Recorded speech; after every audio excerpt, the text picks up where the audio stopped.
সম্প্রতি বিবিসির প্রতিবেদন অনুযায়ী ২০২৫ সালের ২১ জুলাই দুপুর ১২:৩০টার দিকে বাংলাদেশ বিমান বাহিনীর ফ্লাইট লেফটেন্যান্ট তৌকির ইসলাম FT-7 BGI যুদ্ধবিমান নিয়ে তার কর্মজীবনের প্রথম একক সোলো প্রশিক্ষণে উড্ডয়ন করেন। উড্ডয়নের মাত্র ৭ মিনিটের মাথায় দুপুর ১:১১ পাইলটকে টার্নিং নেওয়ার নির্দেশ দেন তার অফিসার কমান্ডিং OC।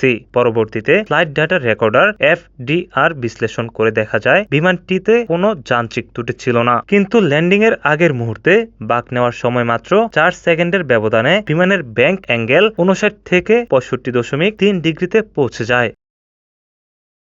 পাইলট বিমানটি সামলাতে দ্রুত কন্ট্রোল স্টিক টানলে মাত্র ১ সেকেন্ডে বিমানের অ্যাঙ্গেল অফ অ্যাটাক ক্রিটিক্যাল সীমা অতিক্রম করে। ফলে বিমানটি টল্ড কন্ডিশনে নিয়ন্ত্রণহীন অবস্থায় চলে যায় এবং দ্রুত উচ্চতা হারিয়ে মুহূর্তের মধ্যেই আছড়ে পড়ে মাইলস্টোন স্কুলের হায়দার আলী ভবনের উপর। উদ্ধার করা সিসিটিভি ফুটেজে বিমানের উইন্ডশিল্ডে একটি কালো দাগ দেখা যায়, যা কোনো পাখি বা উড্ডীয়মান বস্তুর আঘাত হতে পারে বলে ধারণা করা হয়। বিশেষজ্ঞদের মতে হঠাৎ পাখির আঘাত পরিহার করতে গিয়ে তরুণ পাইলট চট জলদি গতিপথ বদলাতে যান, যা পরিস্থিতিকে আরো জটিল করে তোলে।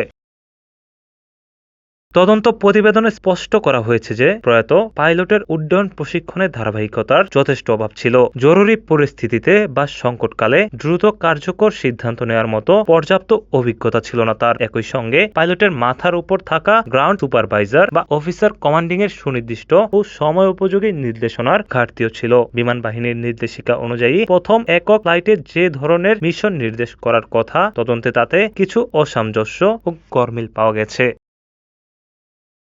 হায়দার আলী ভবনের উপর আছড়ে পড়ার মুহূর্তে বিমানটির ফুয়েল ট্যাঙ্কের প্রায় ২১৫০ লিটার জ্বালানি ছিল। ৬০০ থেকে ৬৫০ কিলোমিটার তীব্র গতিতে আছড়ে পড়ার পর মুহূর্তেই তা বাষ্পীভূত হয়ে ১৫ থেকে ২০ মিটার উঁচু এক নরককুণ্ডে পরিণত হয়। দুর্ঘটনায় স্কুলের ২৮ জন শিক্ষার্থী, শিক্ষক, কর্মচারী, অভিভাবক এবং পাইলট সহ মোট ৩৬ জন প্রাণ হারান। আশঙ্কাজনকভাবে আহত হন আরো অনেকে। নিহত ও আহত শিক্ষার্থীদের মধ্যে ধোঁয়ায় শ্বাসকষ্ট এবং ইনহেলেশন বার্ন মারাত্মকভাবে প্রভাব ফেলেছিল।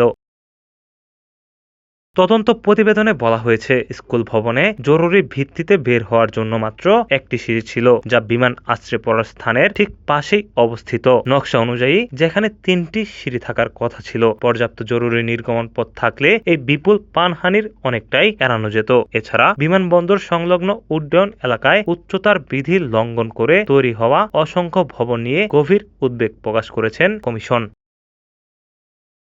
ভয়াবহ সেই অগ্নিকাণ্ডে গুরুতর আহত হয়ে ৯৭ দিন হাসপাতালে লড়াই করেছিল ৭ম শ্রেণীর ছাত্র নাভিদ নওয়াজ দীপ্ত। শরীরের ৫২% পুড়ে যাওয়ায় দীপ্ত আজও স্বাভাবিক জীবনে ফিরতে পারেনি। তার বাবা মিজানুর রহমান আক্ষেপ করে বলেন, দুর্ঘটনাটা আমাদের জীবনের মোড় ঘুরিয়ে দিয়েছে। ছেলেকে প্রতি মাসে চিকিৎসায় নিতে হয়, খরচ দ্বিগুণ হয়ে গেছে। কমিশনের পক্ষ থেকে নিহত শিশুদের ক্ষেত্রে ১ কোটি টাকা এবং প্রাপ্তবয়স্কদের জন্য ৮০ লাখ টাকা ক্ষতিপূরণের প্রস্তাব হয়েছিল। পাশাপাশি আহতদের চিকিৎসা ও পুনর্বাসনের জন্য ক্ষত অনুযায়ী ১৫ থেকে ৬০ লাখ টাকা দেওয়ার সুপারিশ ছিল। তবে ভুক্তভোগী পরিবারগুলোর অভিযোগ, বাস্তবে কোনো ক্ষতিপূরণই তাদের হাতে পৌঁছায়নি। স্বাস্থ্য মন্ত্রণালয়ের পক্ষ থেকেও বাজেটে এ বিষয়ে নতুন কোনো বরাদ্দ রাখা হয়নি বলে জানা গেছে।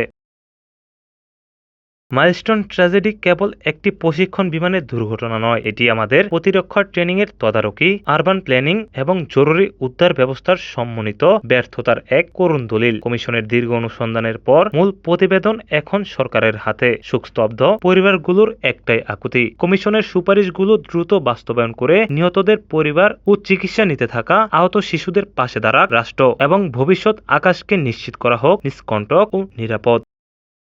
ATV USA news desk.